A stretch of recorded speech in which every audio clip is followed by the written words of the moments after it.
கூலி most hyped movie in Tamil cinema in this year. நம்ம லோகேஷ் கனகராஜ் இயக்கத்துல ஒரு மிகப்பெரிய சம்பவம் பண்ண காத்துக்கிட்டு இருக்க ஒரு திரைப்படம்.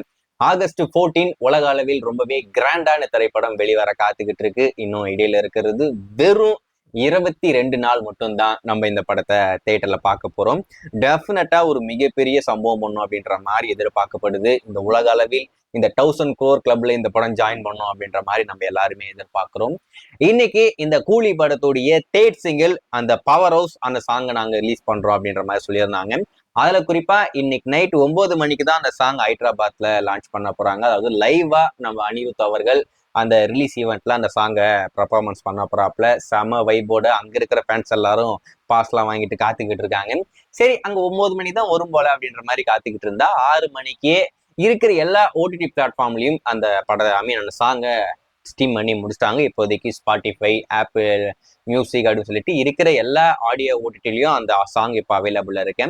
நீங்க என்ன ஆடியோ ஓடிடி யூஸ் பண்றீங்களோ அந்த ஓடிடியில பவர் ஹவுஸ் அப்படின்னு சொல்லி சர்ச் பண்ணீங்கன்னா உங்களுக்கு அந்த சாங் கிடைச்சிரும். நம்ம கேட்டுட்டோம். எப்படி இருக்கு அப்படின்னு கேட்டீங்கன்னா, உக்கும் அவ்வளவுக்கு இருக்கா அப்படின்னு கேட்டீங்கன்னா, இது நம்ம ரெண்டா தான் பிரிக்கணும். அதாவது ஜெயிலருக்கு உக்கும், கூலிக்கு இந்த பவர் ஹவுஸ் அப்படின்ற மாதிரி பிரிக்கலாம். ஆனா ரெண்டுத்தையும் நீங்க கம்பேர் பண்ணீங்கன்னா உங்களுக்கு இந்த பவர் ஹவுஸோட உக்கும் பாடல் ரொம்ப பயங்கரமா இருக்கிற மாதிரி தான் தோணும். அதுல எந்த ஒரு மாற்றம் இல்லை. ஆனா கூலி படத்துல இந்த சாங்கை பார்க்கும்போது வேற மாதிரி வெறித்தனமா நம்ம அனிருத் அவர்கள் போட்டிருக்காப்புல.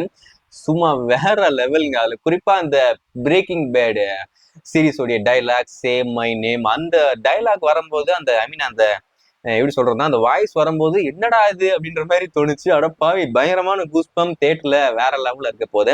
சாங்கோடைய ஸ்டார்டிங் இந்த கூலி படத்தோடைய டைட்டில் டீசருக்காக அந்த டிஸ்கோ அப்படின்ற மாதிரி வரும் பாத்தீங்களா, அந்த சாங்குடைய அந்த ட்ராக்கோடைய ஸ்டார்டிங் தான் எதுலையுமே வருது. அந்த ட்ராக் தான் இதுல யூஸ் பண்ணியிருக்காங்க. ரொம்ப சூப்பரா இருந்தது அது கேட்கும் போது. அதுல இன்னொரு முக்கியமான விஷயம் தளபதி படத்தோடைய ரெஃபரன்ஸ் எல்லாம் இருந்தது. அதாவது சூப்பர் ஸ்டார் ரஜினியோடைய தளபதி படத்துல தொடரா பார்க்கலாம் அப்படின்ற மாதிரிலாம் ஒரு டயலாக் வரும் இல்லையா. ஸோ அந்த டயலாக்லாம் வருது. ஸோ கேட்கறதுக்கே ரொம்ப சூப்பரா இருந்தது. அனிருத் ஒரு மிகப்பெரிய சம்பவத்தை பண்ணியிருக்காப்புல. அதுல மட்டும் எந்த ஒரு மாற்றமே இல்லை. ஸோ படம் இன்னும் எப்படி இருக்கும்னு தெரியல. இன்னும் ஒரு 22 நாள் இருக்கு. நம்ம வெயிட் பண்ணி தான் ஆகணும். ஸோ தேர்ட் சிங்கிளை பொறுத்த வரைக்கும் எனக்கு ரொம்ப பிடிச்சிருந்தது. நீங்க கேட்டிருந்தா உங்களுக்கு அந்த சாங் எந்த அளவுக்கு பிடிச்சிருக்கு அப்படின்றத மறக்காம கமல்ல மென்ஷன் பண்ணுங்க. நான் இப்போ ஈகரா வெயிட் பண்ணிட்டு இருக்க விஷயம்னா அந்த லிரிக்கல் வீடியோக்காக தான் வெயிட் பண்ணிட்டு இருக்கேன். அது எப்போ வரும்னு தெரியல. வெயிட் பண்ணி பார்ப்போம். மேபி இன்னைக்கு இந்த சாங்கோடைய லிரிக்கல் வீடியோ வர்றதுக்கு கொஞ்சம் டவுட்டு தான். ஏன்னா இப்போ அனிருத் அவர்கள் லைவா அங்கே பர்ஃபார்மன்ஸ் பண்ண போறதுனால மேபி அதையே அவங்க டெலிகாஸ்ட் பண்றதுக்கும் வாய்ப்பு இருக்குன்ற மாதிரி தான் நான் எதிர்பார்க்கிறேன். வெயிட் பண்ணி பார்ப்போம்.